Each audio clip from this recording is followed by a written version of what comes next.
Hey hi, good morning to all.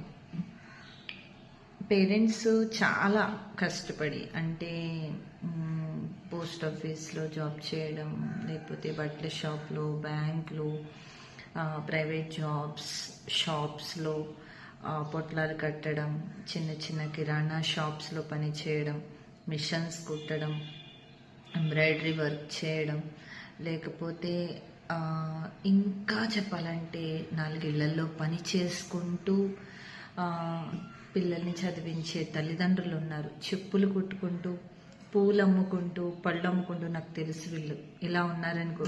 వాళ్ళందరూ కూడా నేను చదువుకోలేదు, నా పిల్లలైనా చదువుకోవాలి అనే ఒక దృక్పథంతోనే, ఒక ఆలోచనతోనే అంత కష్టపడి చదివిస్తున్నారు ఈ రోజుల్లో. ప్రతి ఒక్కరూ కూడా చదువుకు అంత ఇంపార్టెన్స్ ఇస్తున్నారు. I'm so happy for that. వీడిని పనిలో పెడితే ఒక 100 రూపాయలు వస్తాయని ఆలోచించట్లేదు. చాలా కష్టపడి ఆ 100 రూపాయలు మీకు ఇచ్చి, మీ ఫీజులు కట్టి, మీ బుక్స్ కొని, మీ బట్టలు కొని, మీ బర్త్డే పార్టీలు చేసి, మీరు ఏదైనా టూర్కి వెళ్ళాలంటే పే చేసి, వద్దు అంటే మీరు అలగడం, ఇదంతా చెప్పేది ఇంటర్మీడియట్ పిల్లలకి, టీనేజ్ పిల్లలకి. ఎందుకంటే ఇంటర్ ఎగ్జామ్స్ అయిపోయినాయి అని చాలామంది రిలాక్స్ అయిపోతున్నారు. చాలామంది పిల్లలు అయిపోయింది కదా అని. అలా కాదు, ఎంసెట్ ఉంది.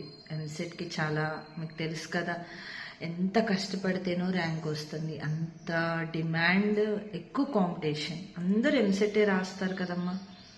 కానీ మీరు ఈ 2 సంవత్సరాలు కష్టపడిన చదువు అంతా పక్కన పెట్టి సరిగ్గా చదవకుండా రిలాక్స్ అయిపోయి, వాళ్ళు చదవట్లా, వీళ్ళు చదవట్లా, వాళ్ళు రావట్లా, వీళ్ళు రావట్లా, లేకపోతే మనం టెంపుల్కి వెళ్దాం, పార్టీకి వెళ్దాం, టూర్కి వెళ్దాం, ఇలా ప్లాన్స్ వేసుకుంటున్నాం. It's not good. ఎందుకు అంటే 2 సంవత్సరాలు చదివింది ఒక ఎత్తు అయితే, ఈ 1.5 month 1 month చదివిందే మొత్తం అంతా ఇక్కడ అప్లికబుల్ అవుతుంది. ఓకే, ఎగ్జామ్స్ అయిపోయినాయి, బాగా రాశారు, ఫైన్. మీ ఎంసెట్ ర్యాంక్ మీదే కౌన్సిలింగ్లో సీట్ అనేది డిపెండ్ అయి ఉంటుంది. అవును కదా.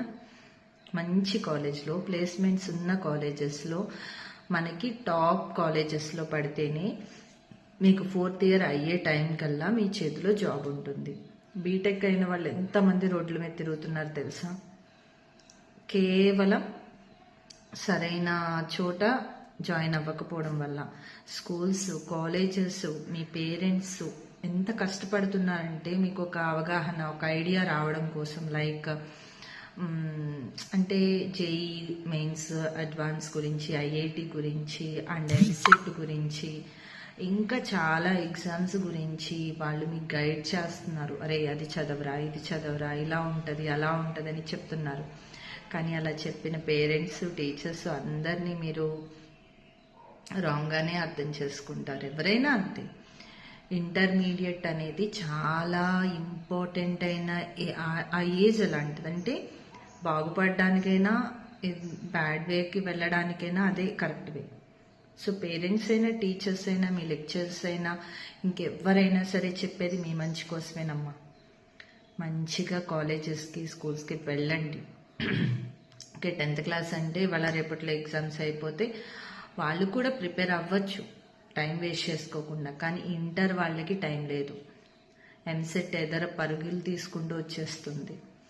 సో మీ 2 సంవత్సరాలు కష్టపడిందంతా కూడా వృధా అవ్వకూడదు అంటే ఎంసెట్ బాగా రాయండి.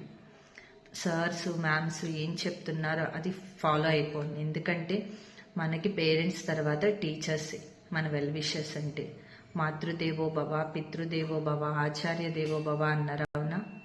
ఏ టీచరు రాంగ్గా చెప్పరు, ఏ పేరెంట్ రాంగ్గా చెప్పరు. Listen to your parents and teachers and respect them. So ఒక 100 రూపాయలు సంపాదించాలంటే ఎంత కష్టపడతారు వాళ్ళు. అలాంటిది మీకోసం, మీరు మంచి ఫ్యూచర్ ఉండాలి, మీకు మంచిగా ర్యాంక్ రావాలి అని చెప్పి వాళ్ళు ఎంత కష్టపడుతున్నారో అర్థం చేసుకోండి. ఈ ఇంటర్మీడియట్లో, ఎంసెట్లో మంచి ర్యాంక్ వస్తేనే మీకు మంచి ప్లేస్లో సీట్ వస్తుంది. అలా మంచి ప్లేస్మెంట్ 4th year ఎండింగ్ కల్లా మీకు మంచి జాబ్స్ వస్తాయి. అర్థమవుతుందా? చాలా కష్టపడాలి లేకపోతే. సో మీ ఎవ్వరికి చెప్పేంత అంటే మీరు ఆల్రెడీ పెద్ద పిల్లలు అయిపోయారు. No need to force, no need to stress, చదువు రాయి అనాల్సిన అవసరం లేదు. Okay, listen to your parents and teachers and follow them. Then definitely your future will be good. Thank you, Ma.